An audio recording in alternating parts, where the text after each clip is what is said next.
So I have a lot of cases and videos per instructions to go over the technique. A lot of these points I'll discuss as we go along and discuss cases. Adjunctive device use is becoming more frequent because of the technical innovations in access, microwires technology, and ease of use. And previously, aneurysms which were considered inaccessible or untreatable endovascularly are being treated today. Where I come from, we have a very good balance of clipping, coiling, endovascular. We work in a team, excellent vascular neurosurgeons. But there are new devices coming, and our techniques are being refined. There is some evidence in the literature that a higher packing density may be achieved by the use of adjunctive devices. But I will not go into the literature. Just a few more word slides, and then we'll go right into the cases. There are specific technical considerations when using an adjunctive device, and we'll talk about that. Most importantly is when to use a device, which one to use, how to use it, etc. So briefly, as an overview for balloons, we have single lumen, double lumen. The microwire that goes through can be a 14 or a 10. Stents, open, closed cell, versus the new braided stents like the Elvis. Sidewall versus bifurcation, and then for bifurcation, which branch to choose. I will not show standard run-of-the-mill cases, but rather more cases where we can have a debate on technique or choice. I'll quickly go over the balloons. This is an Ascent balloon by Codman. It's a double lumen balloon with an 014 wire. These are the two things that are important to remember. These sizing charts are available in your, should be available in your lab if you're using that. The Scepter C is also a double lumen 014 balloon.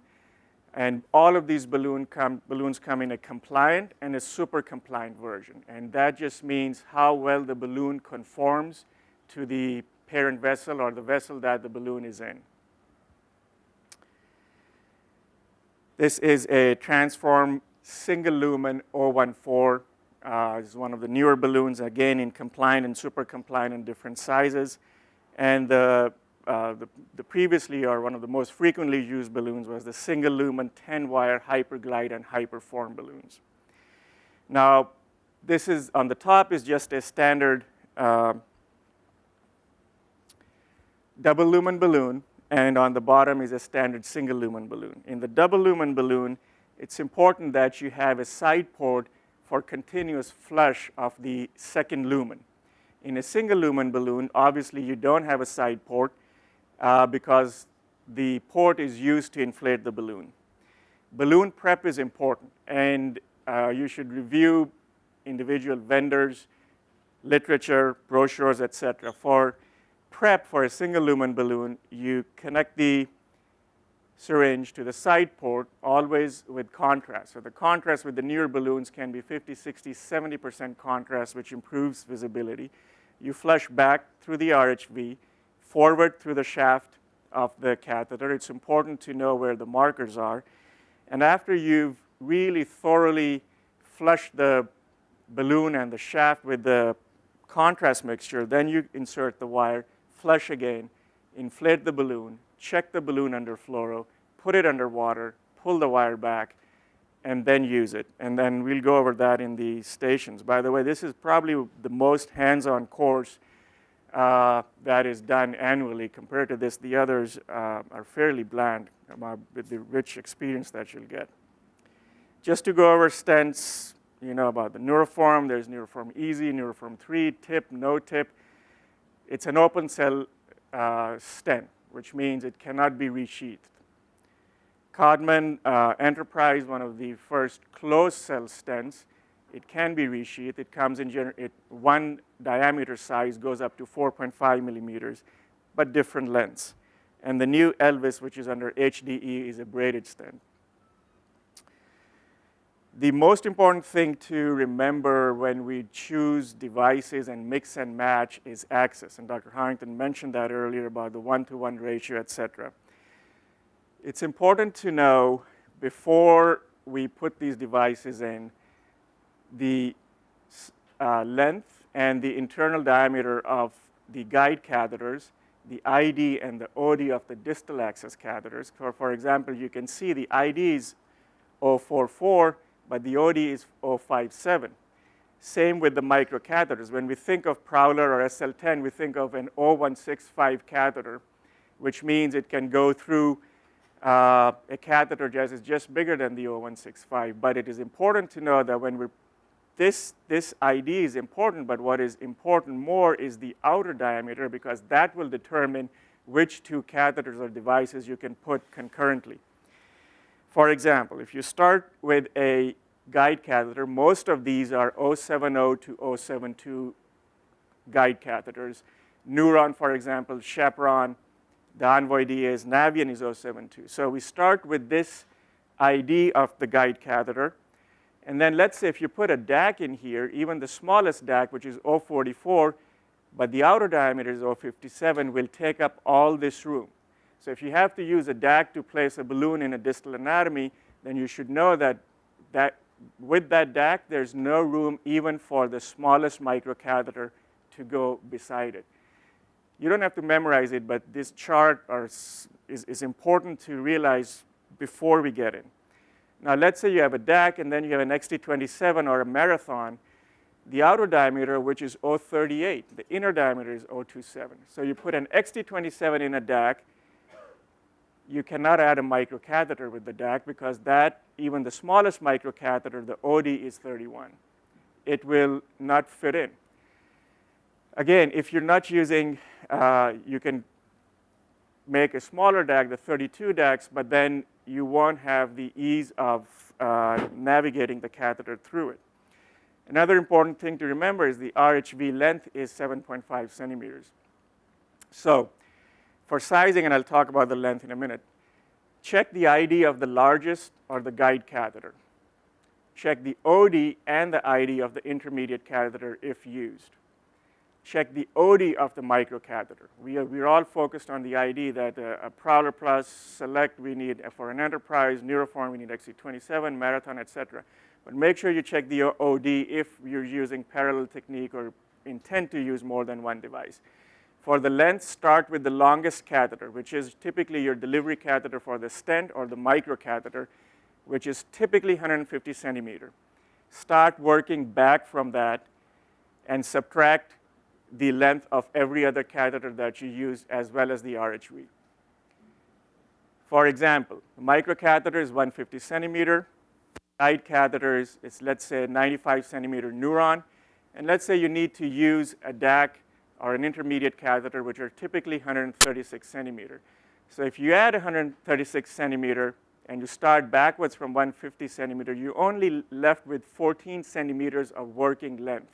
So if you're in distal anatomy, that means the whole system has to move very distally. You cannot leave the guide catheter down and then plan on taking the DAC all the way up because you'll run out of length. Add to that the RHVs, and you may be left with very little amount of working length. All of these exercises should happen prior to the procedure. There's no... I was just going to say, there are different length RHVs. Right. As well, so so that they know. For instance, I use a smaller RHV that's only 5 centimeters. Right. So, yeah, that's a good. But make sure you add those. You know whatever you like to use. Make sure you understand that. You should get the 5 centimeters one. That's a good point. It's actually it's a good RHV. Yeah. So. There's no worse feeling than putting all this up and then realizing, shit, I'm out of length, and you're hubbed all the way, or the device doesn't fit. All right, we're going to jump right into the cases, and I'll start with a run-of-the-mill, top of the basilar, large aneurysm, and I'll show the video. So this is a basilar apex aneurysm, and I'll play it again. Can anyone tell me what's happening here? I'm going to start picking on people because I brought the sheet with me. All right, University of Buffalo is my favorite. Leonardo. Good. So it's thrombosed in a fashion that it's gone through and through, and what's left is this circular remnant with wide neck, base, and both PCAs coming out of the base of the aneurysm. I'll show the lateral. So one PCA, other PCA, thrombus goes from one wall all the way to the other wall.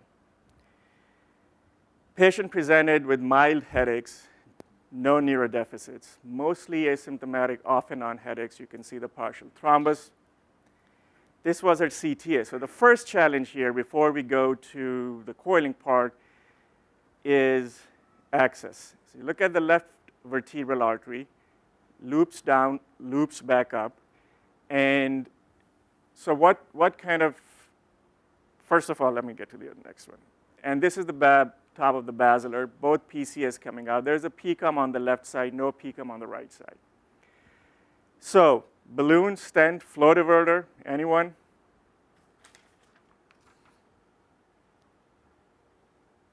All right, how about, who's the fellow with Dr. Arthur? Andre. What do you think? Does this need an adjunctive device? Yes, okay. Would you use a balloon or a stent? I think in Memphis is we get a sequent web. Yes. Is what Well, yeah, if you think of the sequent web, except there's already a web in the center of the aneurysm. Yeah. So then which vessel to choose? Which side branch? Left PCA, right PCA? There's a PCOM on the left. The right, good. Now, the other challenge is, and again, Jay mentioned earlier, the vessel comes out of the base of the aneurysm. We have a very tortuous origin. When we put a wire through it and we try to push it, there's a chance that it'll prolapse into the aneurysm. Now, can we do a loopity-loop maneuver here? No, because there's a clot in the center. So the first thing is we have to be cognizant of this fact. Now, how do we avoid that scenario in this case where the center of the aneurysm is clotted? You need to get close to the aneurysm, right? Because we have to deploy a stent, and if you have slack access down below, you lose one-to-one, and you lose the deployment of the stent in a precise fashion. This is the arch. The right vertebral is also tortuous. This vertebral is tortuous. So which guide catheter to choose here? UPMC.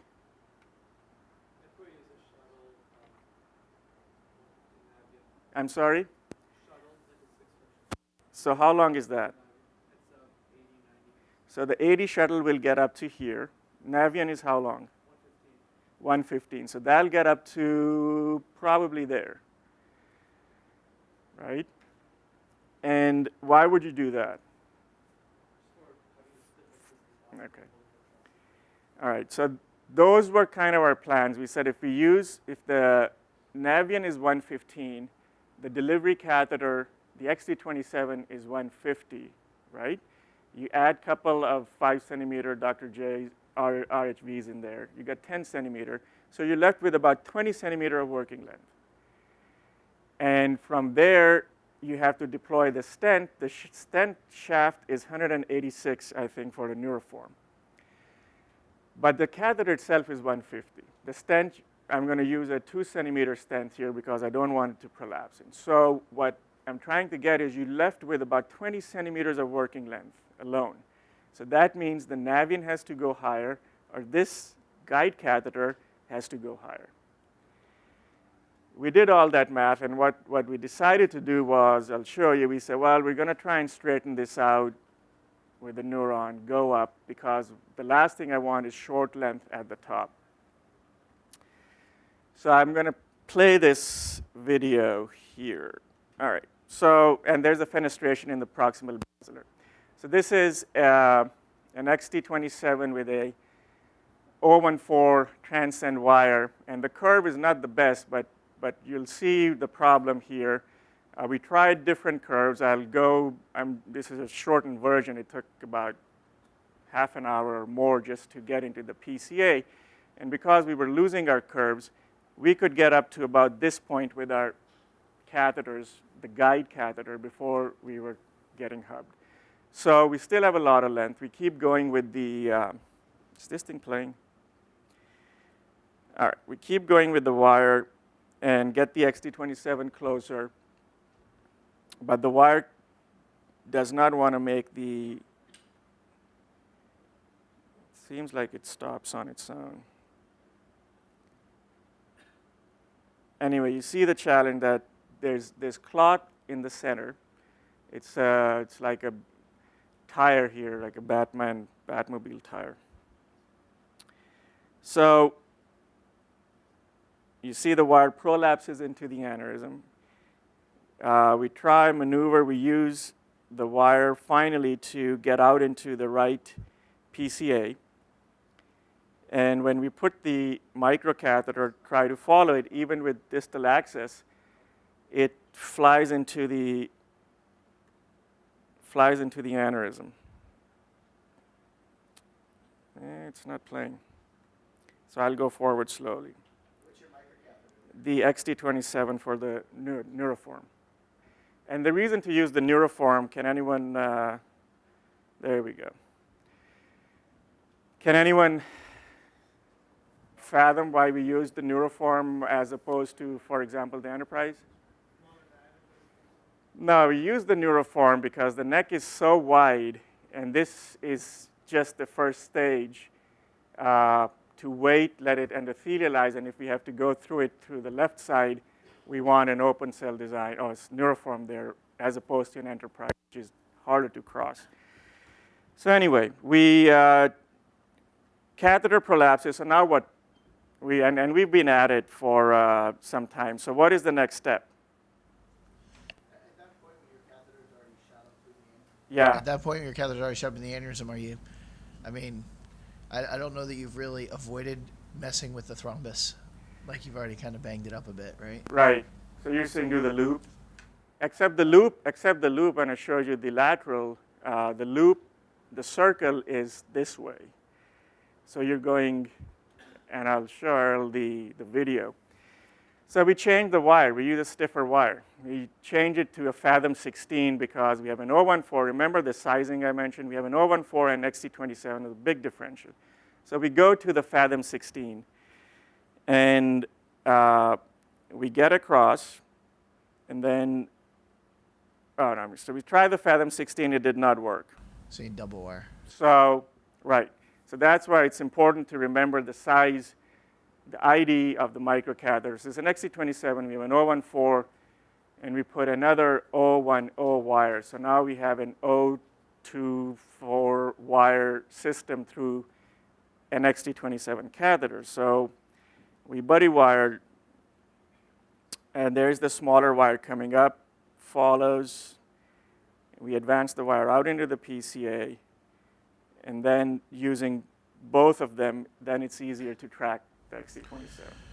Rene Chapeau has a paper on that doing, like once you get one wire, the second wire tends to follow the first wire. Right. If you have one wire through, whether it's down here in the neck, if you have a buddy wire, the other wire will follow through.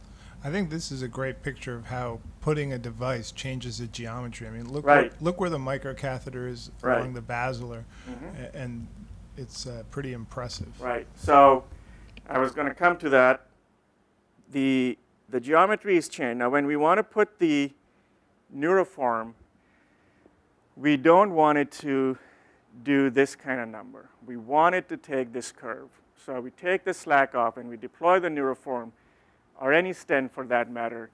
We do it very, very slowly. I like Dr. Harrington's analogy about making love. By the way, I'm going to take that back and use it in reverse and make love like I use coils, because otherwise my case would be very short. So we have to maintain a little bit of forward pressure on it so it takes that curve of the vessel. All right, so there's the neuroform. I think it's a 2.5 by 20. It has a tip, so it's important to know all your markers. Marker, distal tip of the XT27, lead wire. bumper for the stent, stent, stent, proximal bumper. And as I deploy that, again, we go fairly slowly in our deployment, maintain forward pressure. I know that once the system is moved out, the vessel will relax, so we want to maintain that across, evenly distributed across the neck of the aneurysm. There we go. So once the stent is deployed, you can see from there to there. So it's got good anchor, nice coverage. And it also marks the position on the lateral where our coils can come. So this is going into the right PCA. I want to get my microcatheter across this circle all the way to the other and start coiling from here back, keeping in mind that the PCA is marking my distal axis. And all of this center is thrombus. Now keep an eye on the thrombus in the center. We got coils, large OD coils, like 014 coils, whether it's a Delta Max, Presidio, XL. The catheter's obviously gone through it. It's not jailed. One, we put another one, and we've stopped flow that is circling back to the PCA. But notice this center donut in the aneurysm. Notice this circle that the coils are starting to go into the thrombus. So the more I put, the more likelihood that I'm going to start squishing that thrombus out. And at this point, we stop because what's happening is the coils are encroaching into the donut. So we're going to stop right there. We're not going to do anything, leave this. This thrombus, as I said, had started from one wall and gone to the other, and hopefully it'll thrombose more. And we stopped. The patient came back. She went home. She came back 3-4 days later, started having some nausea. I was concerned that the thrombus is coming down. We did a CTA, and more of the aneurysm had thrombosed. So she's coming back for an angio. If it thromboses on its own, good. Otherwise, we do the stent. I'm going to speed up a little bit. 54-year-old grade 4 subarachnoid hemorrhage. Sidewall blister aneurysm at the origin of the aorta. So let's see here. Go down the Capital Institute of Neurosciences. There you go. What do you think? Would be very difficult to do So, this. coil, stent, balloon. I think stent is probably what you're going to need to do because trying to put coils in there is just so friable. Right, good. So again, we don't tend to use, like had already been said by the other faculty, we're leery of using stents in acutely ruptured cases. But this here is no choice. And the goal here is obviously, so what stent?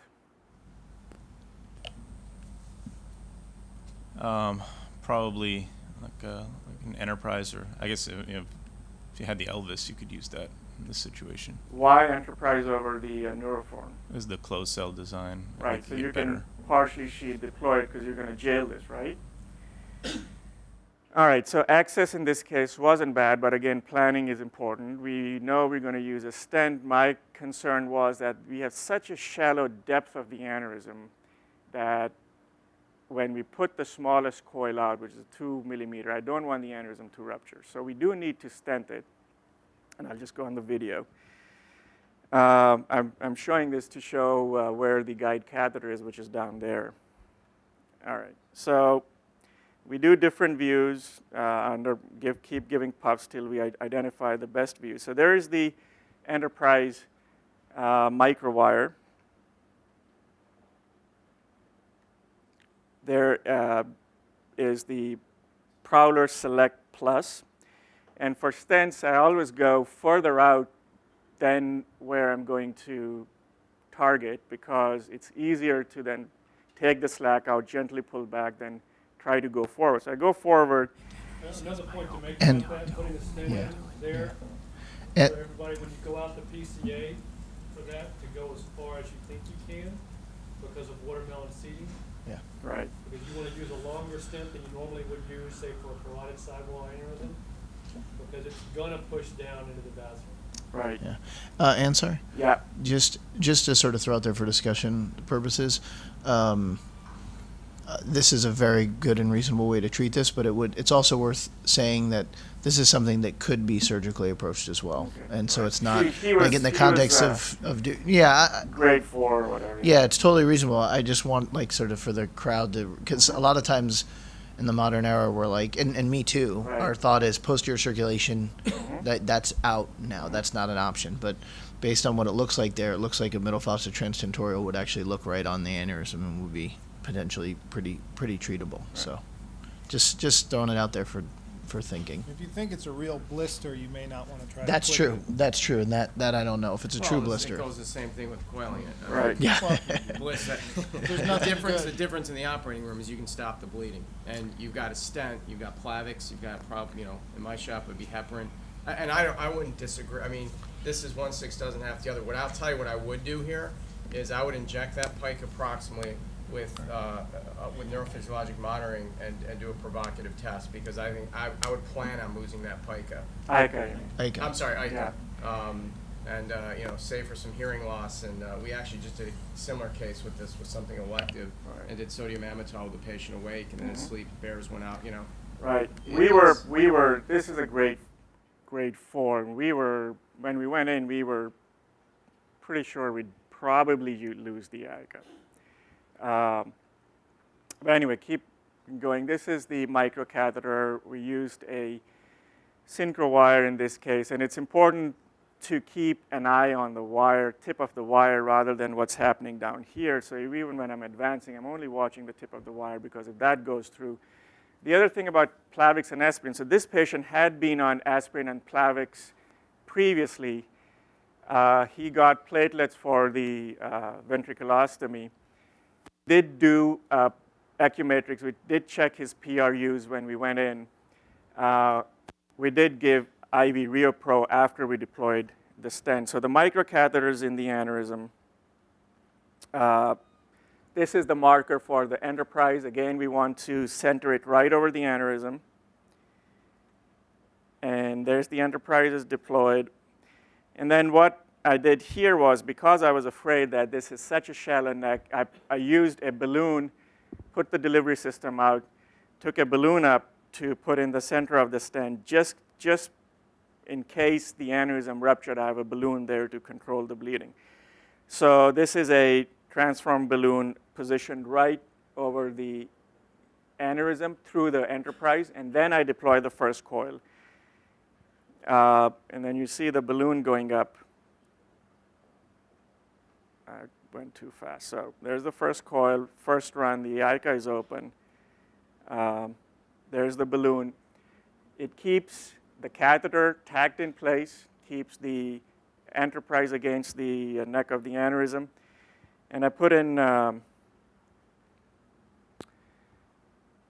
think 2 or 3 coils, protected the aneurysm. The AICA is still filling, but we were, we had planned that we may lose the AICA, but we stopped at this point. And he's trached and pegged out to a rehab now. Gotta go fast. Yeah, that's a good outcome. Yeah.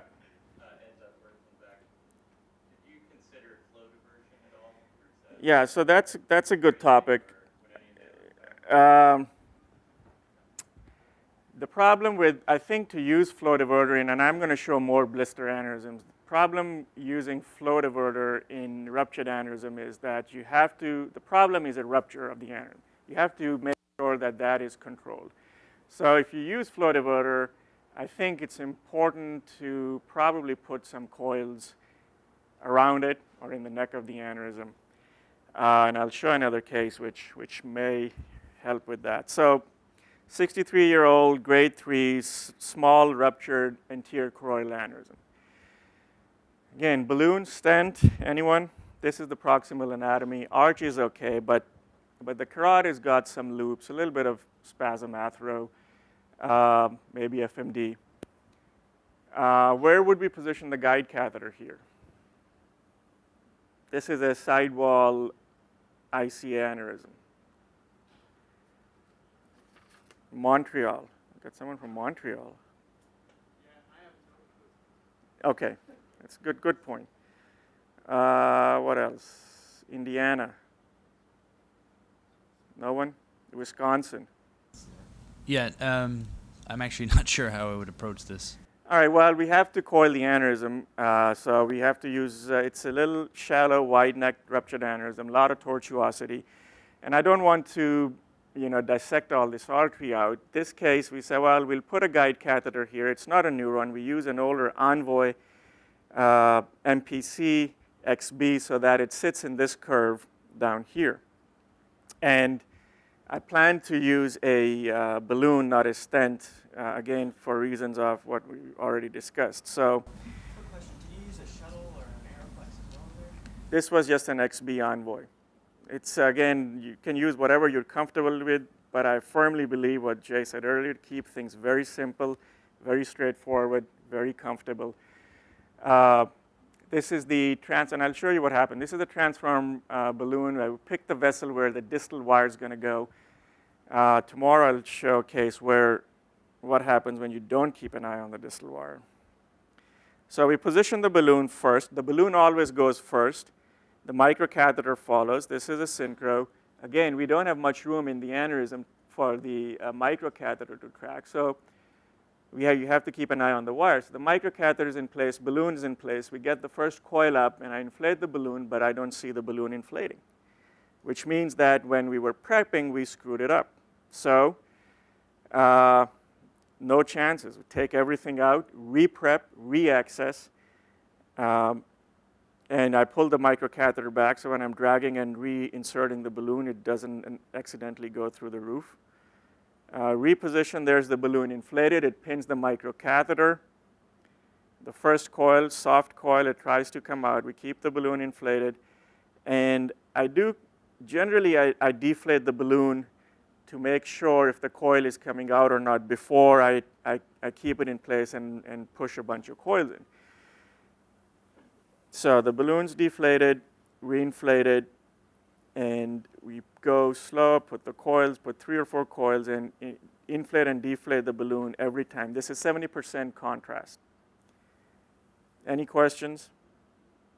This is the final run. We stop here. No point in pushing it. The aneurysm's controlled. Haven't caused any disasters. Did you say you jailed that microcatheter first, or you said balloon I position the balloon first, and that's what's recommended. Then I go with the microcatheter. They're not totally out. There are microcatheters also in the guide. It's just I position the balloon first, then navigate the microcatheter. But the balloon wasn't prepped right, so I had to pull the microcatheter back a little bit. How are we doing? Okay. 44-year-old worsening headache, ACOM aneurysm, elective coiling, patient enrolled in FEET, randomized to 14 coils, pre-medicated with dual antiplatelet therapy, but missed Plavix dose on the day prior to coiling. I didn't tell Jay that, but that's what happened. So this is our aneurysm, and forward-pointing rhinoceros. She's a young woman. We actually wanted this aneurysm clipped. She's pretty, she didn't want it clipped. We said, okay, we'll try it it might require some adjunctive device. Now, when we use an adjunctive device, it's important, and we talked about bifurcation versus sidewall, it's important to choose the right vessel which you are going to protect. So for an ACOM, this patient does have a small contralateral A1. Even though it's easier to go through here and go to the other ACA because this turn is pretty tight, but that doesn't serve any purpose. You have to put the device in the vessel that needs protected. In other words, you cannot protect this vessel by putting a stent on this side or a balloon on this side. The coils will herniate out it, or they can herniate around it and get that vessel. So you have to protect the vessel that is at risk. That's where you put the device. So in this case, it requires making this U-turn into that ipsilateral A1 segment. We use a single puncture, 6 French sheath, Neuron 070. transform and a. So there is our planned route, and you see the wire come up here, and this is again edited, so obviously it didn't go just like that. It took some time, but we made the turn. Keep an eye on the distal wire. And then you'll see the balloon come up down here. Keep an eye on the wire. We try to anchor it in there, and you'll see the wire jump, but we have, this is magged up. We can see where the wire is. At that point, you have to go slow so that the balloon makes that turn and sits right in the neck of the aneurysm where you want it to protect. So there's the balloon's position, and again, the anatomy is distorted because of the device in the parent vessel. With the balloon in place, we put the first coil, and again, the balloon is inflated. At the first coil, we don't need a whole lot of support because it's a bigger coil, bigger than the neck of the aneurysm. It's a XL014 coil, and you can see one coil pretty much fills the whole aneurysm. We're keeping an eye right here, which is the neck of the aneurysm. And again, at this point, when the coil is going in and I'm worried about the neck of the aneurysm, it's more important to look at the parent vessel than the dome of the aneurysm. Obviously, you want to see the coil take shape, but you don't want to lose the interface between the vessel and the aneurysm. You want to keep that in profile so you see if the coils are herniating back or not.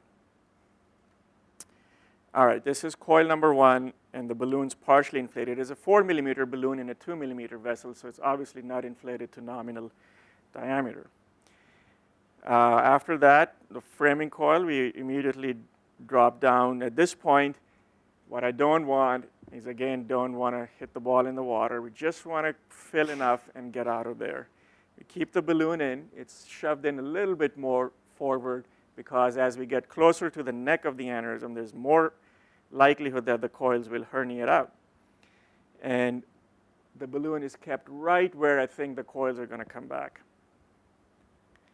These are all cases that went well. Tomorrow I will show you that those did not. So we inflate the balloons very gently. It's like taking your hands off and making sure the coils stay in place. I'll skip the next video. So again, access, we have to plan which vessel to choose. We position right at the neck.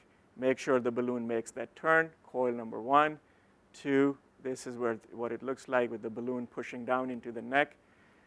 And then pre-post follow-up.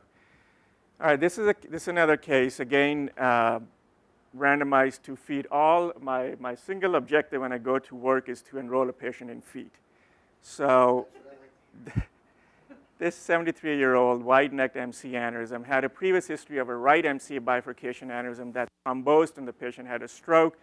We were following this aneurysm that was growing in size. Typically, I would say 90% of these get clipped, but now with the web device coming in, we're changing our paradigms a little bit. So now my objective is to enroll everyone in web, just so Adam knows. So wide neck 6 millimeter aneurysm, patient enrolled in feed trial, pre-medicated with aspirin Plavix. This is a case, so you can see both, I'm going to talk fast, see both MCAs coming out. It's still wide neck vessels are incorporated into the base of the aneurysm. Here's the anatomy. This is a case where today, and especially when Elvis is out, is a good case for Scepter and Elvis Jr. I didn't want to put a stent in right off the bat in this patient. It's wide neck, aneurysm, 8 millimeter, 6 millimeter neck. I skipped that. So first, which vessel to choose? I wanted to choose this vessel because it's a little bit hidden behind. And on our 3D assessment, I thought there was a shelf that would protect the other M2. So there is the balloon. Now, this is not a super compliant balloon. Again, this would be a better case for a super compliant than a compliant because when you put the super compliant here and inflate, it'll pooch into the neck of the aneurysm better than a compliant. Yeah, now we didn't have it at that time. I just wanted to make it harder. So that's why. Yeah. So we get the wire out in the M2, we get the balloon up, get the microcatheter up. At that time, there was only actually one size for a compliant balloon. Now they have smaller sizes, which are also super compliant. I could have used a Hyperglide super compliant, but I'll show you why. I did not. So anyway, the balloon's in place, the microcatheter's in place. Next, we put a coil in, the balloon's there. I'm going to speed it up. The balloon's partially inflated. The coil goes in, and you can see the other M2 is more separate than the one that we chose, and that's why we chose that one. We put the coil. It's again a big coil. And the balloon, you can see the axis of the balloon in relation to the microcatheter. It's still tilted a little bit towards the Can you talk a little bit about your heparinization protocol?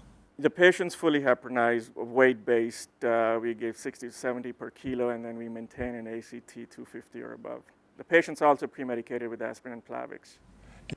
The heparin before the balloon goes up? The heparin is after the puncture. So we put the coil in, and you can see the balloon's partially deflated, and I'm getting a little uneasy because the coils are coming towards the other M2. So I deploy that coil, and I deploy another one, and then I'm getting nervous, so I keep the balloon in position, and that's why an 014 is important, a balloon that takes an 014. I keep the balloon in position, take out the 014 wire, exchange it, put an exchange, and put the balloon out and exchange it with an XT27, and then put a neuroform. So it's a pseudo Scepter Elvis. And the reason I did the exchange was because I did not want to lose my access next to the coils once I had that access. So then the neuroform goes in, it's deployed from the M2 to the mid M1 there, and then I put a few more coils in and call it a day. So this pre-post, I think this is a follow-up at 6 months. All right, we go fast. Another ruptured aneurysm, previously clipped ACOM. This is the clip, no left ACA. So wide neck, both complex anatomy because both A2s are coming close to the neck of the aneurysm. Yes? I have a question. I missed that part there. So you were coiling with the balloon up with an 014 wire through it. Was that an exchange length wire or? Yeah. So the Transform and the Scepter and Ascend, they all use 014 wires. Initially, I had a Transcend 14 regular length wire through it. Once I decided to put the stent in, I put an exchange length synchro, keeping the balloon where it was because I did not want to lose position. Today, for example, or next month, if I was coiling it and I had to use a stent or I wanted to avoid a stent because patient compliance issue, et cetera, I would probably use a Scepter C to start with, and if I wanted to put a stent in, put the Elvis Jr. through the Scepter. Comments? No, one thing it works better with the super compliant, but if you have the Transform in Right. position, let's say you're worried about the stability of the coil mass, you don't want to pull the balloon out at all. Right. You can, through an 070 catheter, fit a 021 catheter next to the Transform, so you can go up with a Prowler Select Plus and a Synchro, And and pull then the other deploy. one out. Yeah, and so what I've had to do, like the case that I mentioned the other time, is you basically sneak by the balloon while it's inflated. Then you can deploy the Enterprise, and because it's closed cell, while the balloon's open. Then you deflate the balloon while the Enterprise pops open, and it doesn't get caught because it's closed cell, and then you can pull the balloon out. It is like a rescue There maneuver. you go. All right, this is a super compliant case. I've got more videos because that's what I thought would help, but I'm going to go fast through this one. So A2, big wide neck, previous clips, no other A1. The problem here was of projection. So with any projection, I could not throw the clips off of this inferior, the left A2. The plan was, and in this here we've already positioned the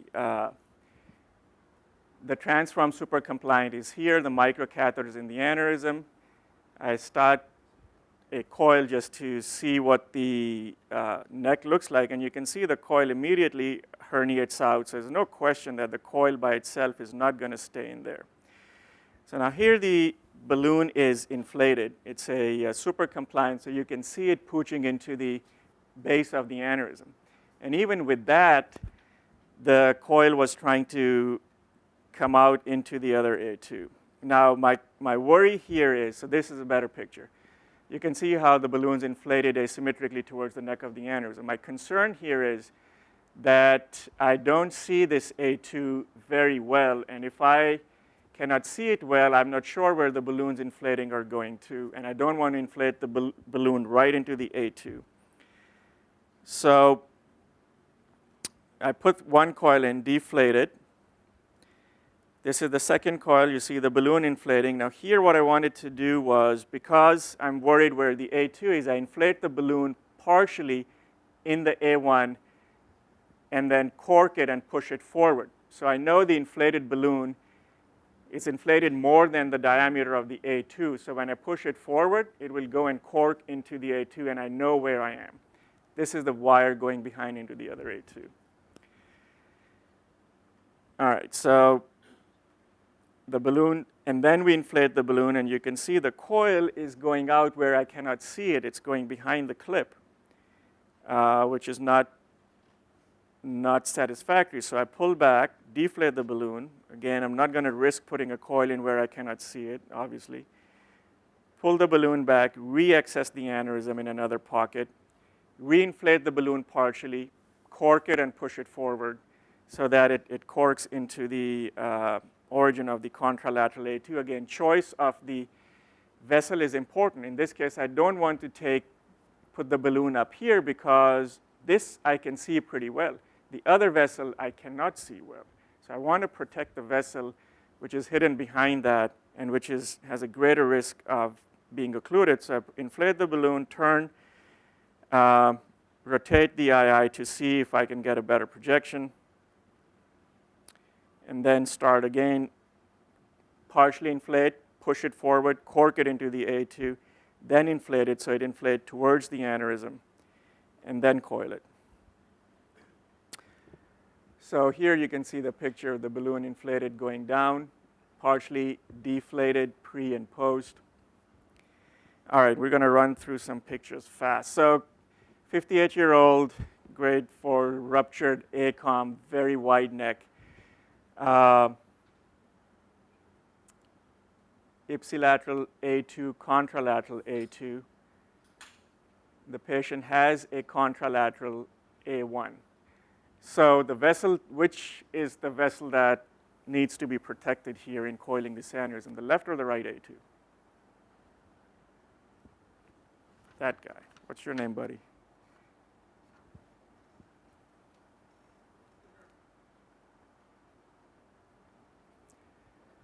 This is the ipsilateral A2. There's a contralateral A1, contralateral A2, wide neck aneurysm, vessel coming from the aneurysm, separate from the vessel itself. So which one do we need to protect, left or right? The left one, the one that's coming from the aneurysm. This is the contralateral. So in this case, because the turn is of such tortuosity, it's a complete U-turn through the aneurysm. It's a ruptured aneurysm. I don't think I can make that turn. In this case, I do come with the balloon from the contralateral side, but I still will put it in the vessel that's most at risk. I will not put it in the ipsilateral and hope that it'll protect the contralateral A2. It won't. So the balloon is positioned across, and all we want to do is just create a scaffold for the coils to sit on. So here's the balloon coming from the right. Here's the microcatheter in the left. Here you can see the balloon end on, and you can see how it's doing enough to keep the coils in the aneurysm. Inflate, deflate, and this is the post, and we stop at this point. 7-year follow-up, recurrence, the neck is getting exposed. And at this point, the patient, we were able to control. He recovered well. What to do next? Clip, coil, or anything else? This is the anatomy. All right, I'll find someone. Let me see. Got the list here. Puerto Rico. Anyone? Yes, sir. Question, please. What question is what it's recurred 6 years after initial. What to do next? Watch it, coil it, clip it. I think that clipping or coiling is. All right, so I'll just go for it. We clipped it. This was, I said we cannot, he's already done six years, clipped it. There was a little flow introp angio, which sealed off day 2. So he did well. So acute phase, he was a grade 4. We protected enough. He lasted 6 years, but the recurrent remnant was growing, and he got it clipped. This is another case, ruptured P1, P2 junction, PCOM. There is the right ICA occluded. So to coil this aneurysm, it's important to protect, it's very important to protect this PCOM, right? Because the ICA, I don't remember, the high-grade stenosis or was occluded. It's a little pimple on the P1, P2 junction, or where the 3 meet, PCOM, P1, P2. So we decided to stent coil it, get the microwire catheter. Again, in all these cases, I generally use a stent that I can resheath, which is an Enterprise. Now, when we push forward, you can see the whole system prolapsing into the aneurysm, so we immediately relax it. Get the Enterprise partially, and the coil is going into the right P1. We have another view which shows that they're laying along the side. So we reposition. The stent is already in place, as you can see.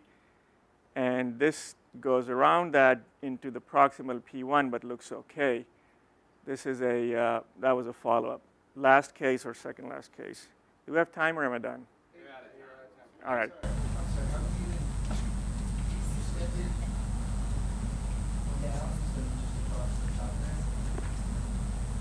I stented down into the PCOM here because the right ICA had a very high-grade stenosis. I was afraid if I stent across and lose the PCOM, her right hemisphere is impacted. So the PCOM was feeding the right MCA. All right.